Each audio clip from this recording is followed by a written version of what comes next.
사도신경으로 우리의 신앙을 고백하며 사순절 38번째 새벽 예배를 하나님께 올려드리겠습니다.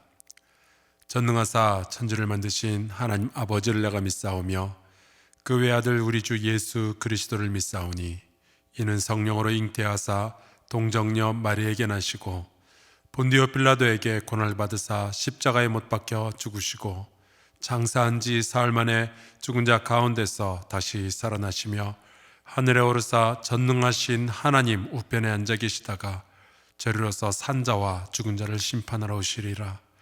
성령을 믿사오며 거룩한 공예와 성도가 서로 교통하는 것과 죄를 사하여 주시는 것과 몸이 다히 사는 것과 영원히 사는 것을 믿사옵나이다.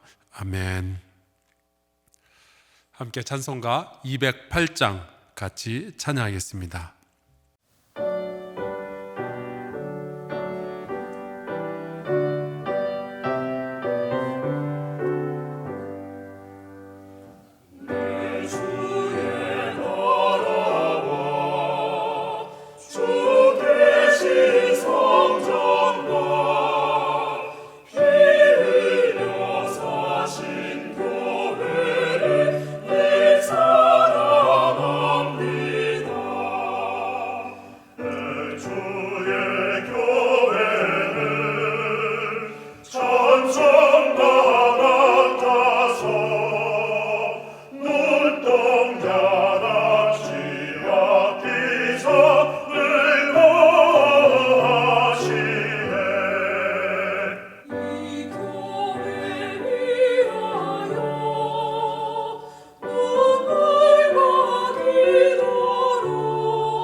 오늘 우리가 함께 나눌 말씀은 사도행전 2장 46절 47절입니다. 제가 받들어서 읽겠습니다.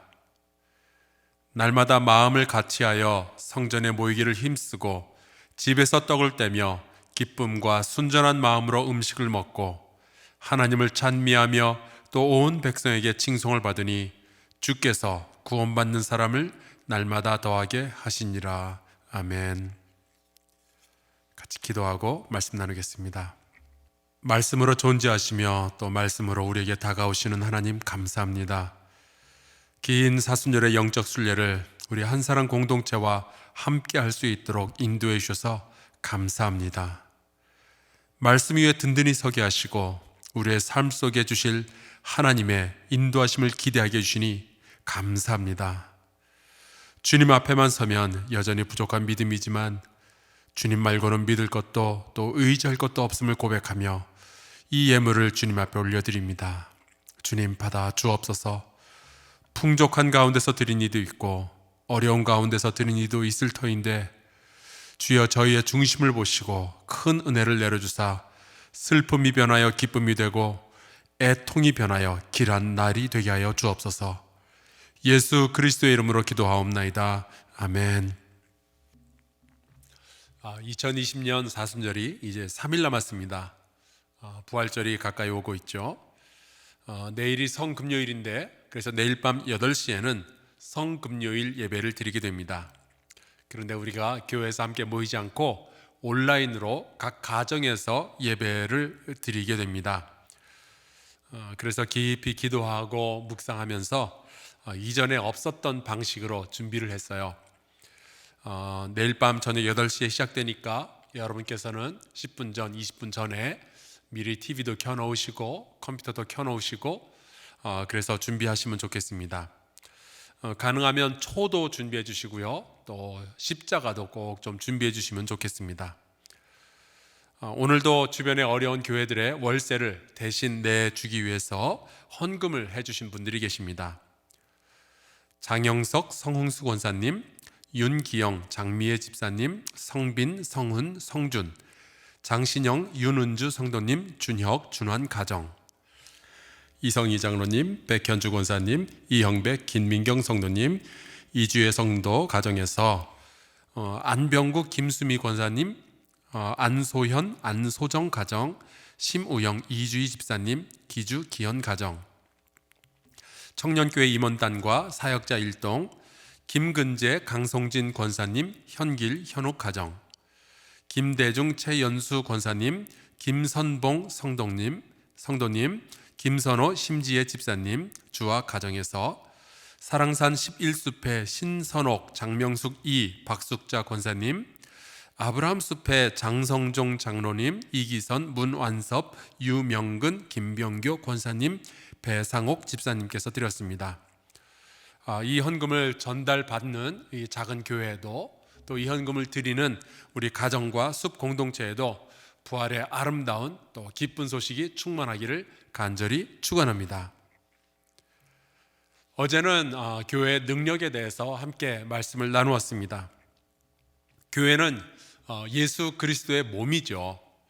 그래서 사망의 권세가 이 교회를 이길 수가 없습니다. 우리 교회가 때로는 별것 아닌 것처럼 보일지 모르지만 여러분, 우리 모두에게는요, 사망의 권세를 물리칠 권능이 주어져 있는 거예요. 교회는 성령의 강림으로 시작이 되었고 예수 그리스도께서 함께하고 계시기 때문에 그렇습니다. 교회를 이루는 성도들은 때로는 약해 보일지 모르지만 여러분, 우리는요, 사망의 권세를 이기는 사람들입니다. 여러분의 가정에 어떤 어두움이 있고 어떤 사망의 냄새가 나는지 모르겠지만 여러분이요, 강하고 담대하시기를 축원합니다. 우리가 기도와 찬송과 말씀으로 이길 수 있음을 믿습니다. 오늘은 제가 지난 수년 동안 여러분과 함께 나누었던 하나님의 나라 이야기를 한 번 더 살펴보려고 합니다. 하나님은 영이시지만 그분은 영적인 세계에만 갇혀 계시는 분이 아닙니다. 그분은 이 세상의 모든 물질을 다 창조하셨고 산과 들, 바다, 사람과 짐승과 공기와 하늘 모든 것을 창조하신 주님이십니다. 그래서 우리는 하나님의 나라를 영적인 세계라고만 축소 해석하면 안 되고 이 물질 세계에서도 하나님은 왕이 되셔야 한다라고 고백해야 됩니다. 그래서 지난 6주 동안 우리는 하나님의 나라가 권능으로 이 땅의 도시들, 물질 세계에 임하였다라는 것을 주일마다 함께 살펴보았습니다. 예루살렘에서, 가이사랴에서, 안디옥에서, 빌립보에서, 데살로니가와 고린도에서 하나님의 나라는 계속해서 세워지고 확장되어지고 또 지켜지는 것을 우리가 함께 보았습니다. 그런데 여러분, 이러한 도시들에서 세워지는 하나님 나라를 보면서 우리는 몇 가지 공통점을 발견하게 됩니다. 첫 번째, 모든 하나님의 나라가 세워지는 데는요, 성령께서 주도하신다는 겁니다. 오순절날 성령께서 임하시면서 예루살렘에 하나님의 나라가 시작이 되죠. 가이사랴에서 로마의 백부장과 베드로가 시작했던 하나님의 나라 역시 성령께서 주도 면밀하게 계획하신 대로 이루어진 겁니다. 안디옥에서는 다른 인종들이 모였지만 성령의 인도하심을 따라서 바울을 선교사로 파송하게 되죠.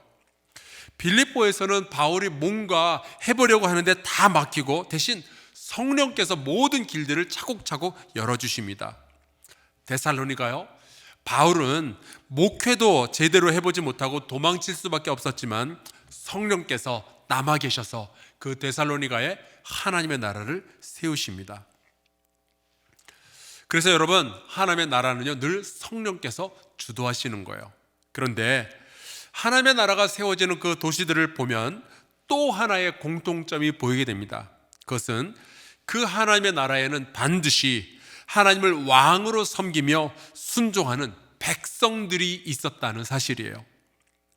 그들이 성령의 주도하심과 성령의 인도하심에 순종할 때에 하나님의 나라가 세워지는 것을 우리가 보게 됩니다. 그래서 저는 이렇게 결론을 내립니다. 하나님은 그 백성들에게 하나님의 나라를 만드는 능력을 주시는 거구나. 이번에 코로나19가 전 세계로 확장되는 과정을 보면서 나라마다 참 다른 지도자들이 있고 다른 백성들이 있다라는 것을 새삼 깨닫게 됩니다. 특히 제가 요즘 미국과 일본을 주의 깊게 바라보고 있는데요. 두 나라는 괜찮다 그러다가 지금 막 난리가 났죠. 막상 난리가 나니까 이번에는 또 국민들이 정부의 정책과 상관없이 본능적으로 움직이기 시작합니다. 특히 미국에 제가 아는 분들이 연락을 보내오시는데 또 사진도 보내오시는데 진짜 미국이 큰일이 났답니다. 마트에 가면은 살 게 없다는 그러한 이야기가 있어요. 화장지고 물이고 음식이고 다 그냥 뿔뿔이 사재기를 해버리는 바람에 또 심지어 총까지 사고 다 사재기를 해놓는데요. 총은 왜 사나 그랬더니 사재기 해놓은 음식을 지키려고 총을 또 산다는 거죠.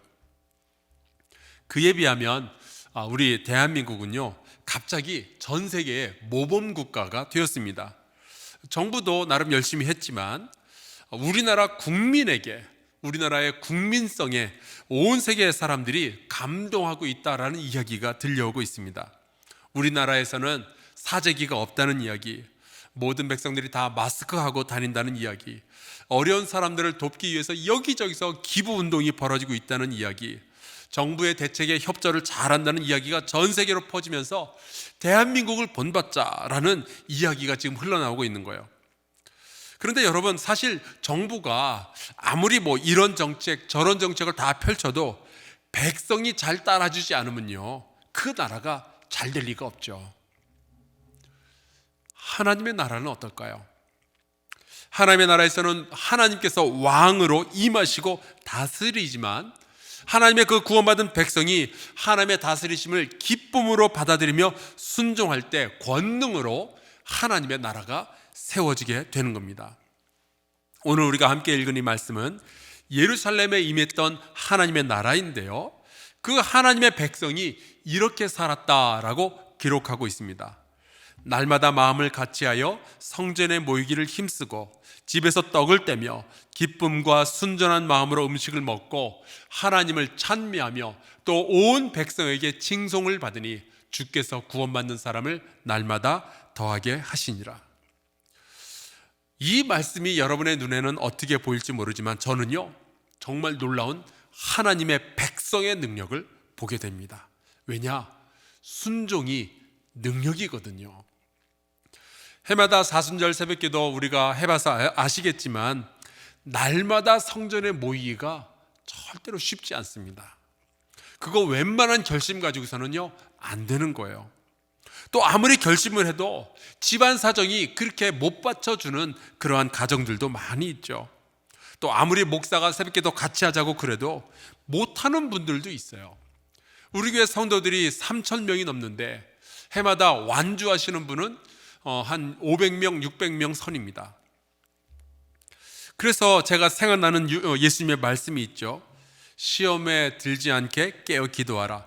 마음에는 원이로되 육신이 약하도다.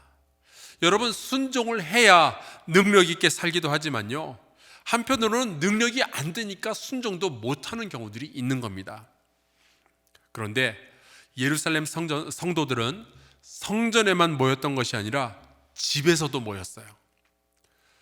그런데 집에서 떡을 떼면서 기쁨과 순전한 마음으로 음식을 먹었답니다. 성령의 하나 되게 하심을 힘써 지키기 위해서 순종했던 거예요. 그런데 여러분, 집에서 모인다는 것, 여러 사람이 우리 집에서 다 모인다는 것, 이것도 쉬운 일이 아니죠. 요즘은 손님들이 너무 자주 집으로 찾아오면 주책이라 그러죠. 남편도 집에서 세끼 다 먹으면은 삼식이니 뭐니 하면서 욕먹는 세상이잖아요. 웬만하면은 사람들이 만났을 때 밥은 식당에서 먹고 헤어져야지 왜 집에까지 찾아와서 폐를 끼치고 그래요. 밥 준비하는 게 얼마나 힘든 일인데요. 또 밥 먹고 가면은 설거지는 또 누가 해요? 여러분, 2000년 전이라고 해서 그게 다를까요? 여전히 힘들죠. 힘든 건 마찬가지예요. 그래서 베다니에 마르다가 예수님 식사 대접하다가 여동생 마리아한테 짜증을 내잖아요. 그런데 그런 일들을 기쁨과 순전한 마음으로 한다는 것, 여러분, 이거 하나님의 백성이 가지고 있는 아주 대단한 능력입니다. 그리고 온 백성에게 칭송을 받았대요. 여러분, 이거 진짜 능력 아닙니까? 사실 교회가 함께 모여서 예배 드리는 것 너무나도 좋은 일이고요. 우리가 반드시 그것을 사모해야 됩니다. 그런데 요즘 코로나19가 이렇게 있을 때는 우리가 좀 생각을 다시 해야죠. 몇몇 그 교회들은 코로나고 뭐고 신경 안 쓰고 이웃의 안전 그런 건 뭐 관심에도 안 두고 그저 신앙의 열정을 가지고 열심히 모였어요. 그랬더니 결과가 모든 교회가 온 백성들에게 욕을 바가지로 먹고 있죠. 어떻게 예수 믿는 사람들이 그렇게 이기적일 수가 있냐 하는 거예요. 이웃들이 쓰러져 가는데 어떻게 그거 신경 안 쓰고 모이느냐, 그런 이야기를 하는 거죠. 교회 주변에 사는 사람들이 무슨 죄가 있어서 이렇게 불안에 떨면서 교회가 있다는 것이 왜 이렇게 불안하게 그렇게 만들면서 살아가야 되느냐 하는 거예요. 그에 비하면 우리 한사랑교회는 정말 열심히 최선을 다하고 있습니다. 이럴 때 뭐 KBS나 MBC나 SBS가 한사랑교회 취재 나오면 참 좋을 것 같아요. 우리가 어떻게 예수 그리스도의 심장을 가지고 이웃을 위해서 우리의 예배드릴 권리와 열정을 내려놓았는지, 우리가 어떻게 흩어졌지만 얼마나 열심히 그리고 정성껏 예배를 드리고 있는지 세상에 알리면 얼마나 좋겠어요. 그런데 매스컴은 그런 거 신경 안 쓰죠. 여러분, 교회가 아무리 뭘 열심히 해도요, 온 백성에게 칭송받기는 정말 어려운 일입니다.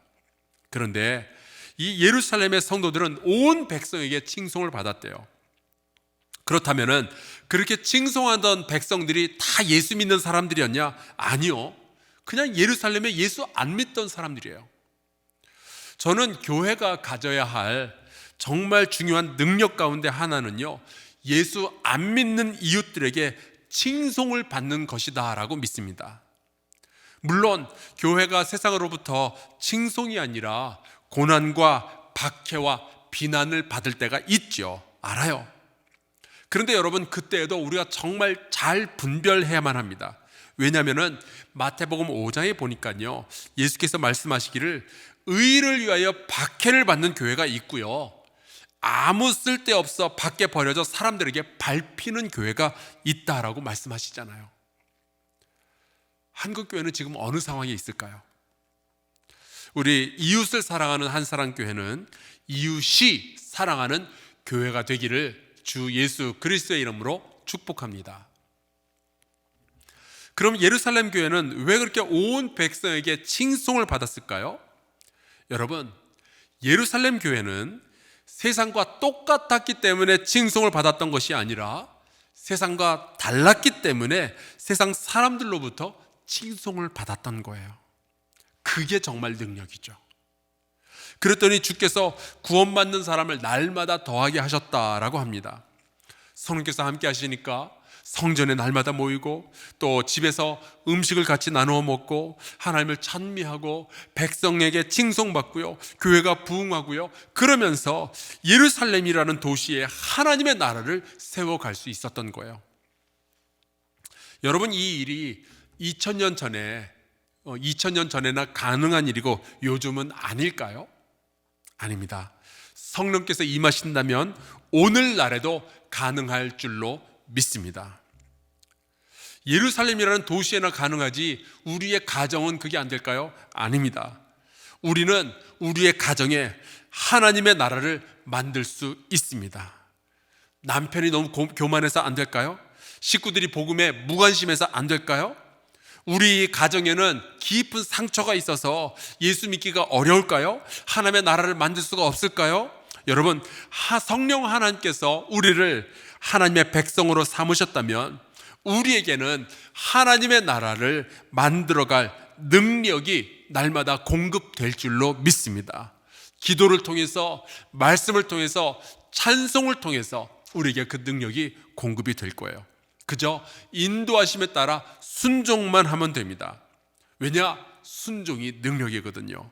언젠가는 여러분의 모든 식구들이 여러분을 칭송하며 그 식구들도 하나님의 구원받는 백성이 될 줄로 믿습니다. 가능합니다. 우리 포기하지 말고 계속 노력하는 저와 여러분 되기를 주의 이름으로 축복합니다. 오늘 우리가 같이 기도하기 전에 잠시 오늘 여러분과 함께할 영적인 활동에 대한 안내의 말씀을 드리겠습니다. 내일이 성금요일이고요, 오늘이 예수께서 십자가에 달리시기 하루 전날 목요일입니다. 성경에 보면 이날 예수께서는 제자들과 함께 모이셔서 식사를 하시다가 제자들의 발을 씻기시죠. 그리고 말씀하십니다. 너희가 나를 선생이라 또는 주라 하니 너희 말이 옳도다. 내가 그러하다. 내가 주와 또는 선생이 되어 너희 발을 씻었으니 너희도 서로 발을 씻어주는 것이 옳으니라. 내가 너에게 행한 것 같이 너희도 행하게 하려 하여 본을 보였노라.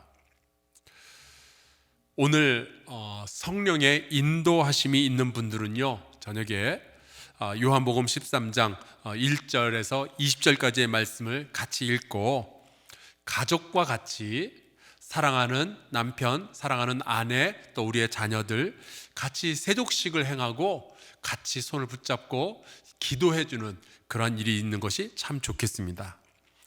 주기도문으로 예배를 마치고 이어서 공동의 기도 제목을 가지고 함께 기도하도록 하겠습니다. 하늘에 계신 우리 아버지여, 이름이 거룩히 여김을 받으시오며 나라가 임하시오며 뜻이 하늘에서 이루어진 것 같이 땅에서도 이루어지이다. 오늘 우리에게 일용할 양식을 주시옵고 우리가 우리에게 죄 지은 자를 사하여 준 것 같이 우리 죄를 사하여 주시옵고 우리를 시험에 들게 하지 마시옵고 다만 악에서 구하시옵소서. 나라와 권세와 영광이 아버지께 영원히 있사옵나이다. 아멘.